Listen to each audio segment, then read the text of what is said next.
అందరికీ నమస్తే. కార్తీక పురాణము 8వ అధ్యాయము. శ్రీహరి నామస్మరణ ధన్యోపాయం. వశిష్ఠుడు చెప్పినదంతా విని, మహానుభావ, తమరు చెప్పిన ధర్మములన్నింటినీ శ్రద్ధగా వింటిని. అందు ధర్మము బహుసూక్ష్మమనియు పుణ్యము సులభముగా కలుగుననియు, అది నదీ స్నానము, దీపదానము, ఫలదానము, అన్నదానము, వస్త్రదానము వలన కలుగుననియు చెప్పితిరి.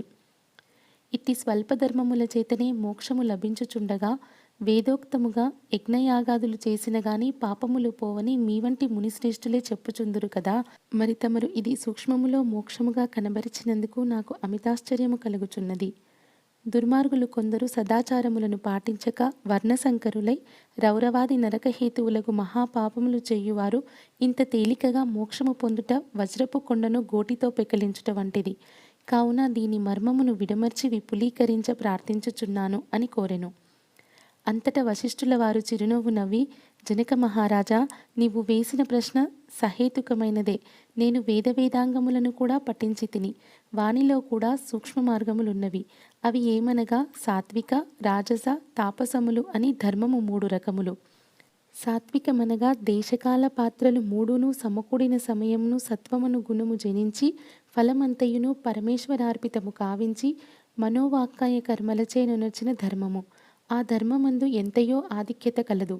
సాత్విక ధర్మము సమస్త పాపములను నాశనమునర్చి పవిత్రులను చేసి దేవలోక భూలోక సుఖములు చేకూర్చును.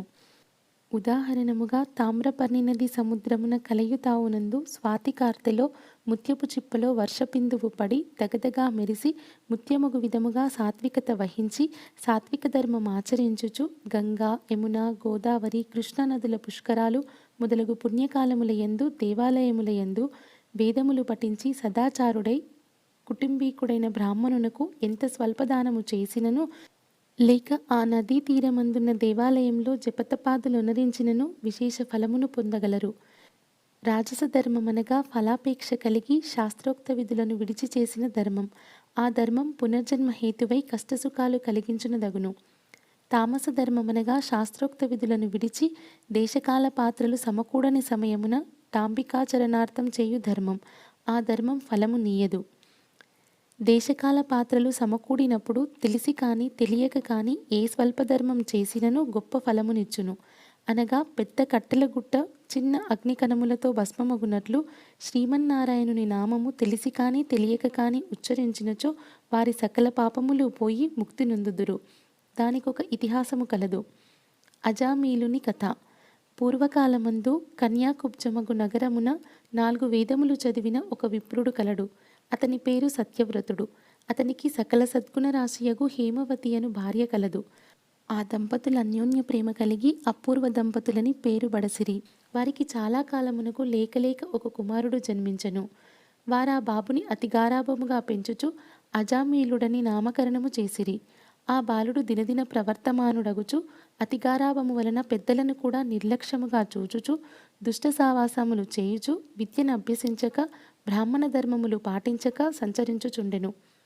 ఈ విధముగా నుండగా కొంతకాలమునకు యవ్వనముగా రాగా కామాంధుడై మంచి చెడ్డలు మరచి యజ్ఞోపవీతము త్రెంచి మద్యం సేవించుచు ఒక ఎరకల జాతి స్త్రీని వలచి నిరంతరము ఆమెతోనే కామక్రీడలలో తేలియాడుచు ఇంటికి రాకుండా తల్లిదండ్రులను మరచి ఆమె ఇంటనే భుజించుచుండెను. అతి గారాభము ఎట్లు పరిణమించినదో వింటివా రాజా? తమ బిడ్డలపై ఎంత అనురాగమున్ననో పైకి తెలియపరచక చిన్ననాటి నుంచి అదుపు ఆజ్ఞలలో నుంచకపోయిన ఎడల ఈ విధంగానే జరుగును. కావున అజామీలుడు కులభ్రష్టుడు కాగా వాని బంధువులతనిని విడిచిపెట్టిరి. అందుకు అజామీలుడు రెచ్చిపోయి వేట వలన పక్షులను జంతువులను చంపుతూ కిరాత వృత్తిలో జీవించుచుండెను. ఒక రోజున ఆ ఇద్దరు ప్రేమికులు అడవిలో వేటాడుతూ ఫలములు కోయుచుండగా ఆ స్త్రీ తేనె పట్టుకై చెట్టెక్కి తేనె పట్టు తీయబోగా కొమ్మ విరిగి కింద పడి చనిపోయెను. అజామీలుడు ఆ స్త్రీపై పడి కొంతసేపు ఏడ్చి తర్వాత అడవియందే ఆమెను దహనము చేసి ఇంటికి వచ్చెను. ఆ ఎరుకల దానికి అంతకు ముందే ఒక కుమార్తె ఉండెను. కొంతకాలమునకు ఆ బాలికకు యుక్త వయస్సు రాగా కామాంధకారముచే కన్ను మిన్ను కానక అజామీలుడు ఆ బాలికను కూడా చేపట్టి ఆమెతో కూడా కామక్రీడలలో తేలియాడుచుండెను. వారికి 2 కొడుకులు కూడా కలిగిరి. ఇద్దరూ పురిటిలోనే చచ్చిరి. మరల ఆమె గర్భము ధరించి ఒక కుమారుణ్ణి కనెను. వారిద్దరూ ఆ బాలునికి నారాయణ అను పేరు పెట్టి పిలుచుచు ఒక క్షణమైనను ఆ బాలుని విడవక ఎక్కడకు వెళ్ళినా వెంటబెట్టుకుని వెళ్ళుచు నారాయణ నారాయణ అని ప్రేమతో సాకుచుండిరి. కానీ నారాయణ అని స్మరించిన ఎడల తమ పాపములు నశించి మోక్షము పొందవచ్చునని మాత్రం అతనికి తెలియకుండెను. ఇట్లు కొంతకాలము జరిగిన తర్వాత అజామీలునకు శరీరపటుత్వము తగ్గి రోగగ్రస్తుడై మంచము పట్టి చావునకు సిద్ధపడి ఉండెను. ఒకనాడు భయంకరాకారములతో పాశాది ఆయుధములతో యమభటులు ప్రత్యక్షమైరి. వారిని చూచి అజామీలుడు భయము చెంది కుమారునిపైనున్న వాత్సల్యము వలన ప్రాణములు విడువలేక నారాయణ అనుచూనే ప్రాణములు విడిచెను. అజామీలుని నోట నారాయణ అను శబ్దము వినబడగానే యమభటులు గడగడా వనకసాగిరి. అదే వేళకు దివ్యమంగళాకారులు శంఖ చక్ర గదాధారులు అగు శ్రీమన్నారాయణుని దూతలు విమానములో అచ్చటికి వచ్చి, ఓ యమభటులారా, వీడు మావాడు, మేము వీనిని వైకుంఠమునకు తీసుకొని పోవుటకు వచ్చితిమి అని చెప్పి అజామీలుణ్ణి విమానమెక్కించి తీసుకొని పోవుచుండగా యమదూతలు, అయ్యా మీరెవరు?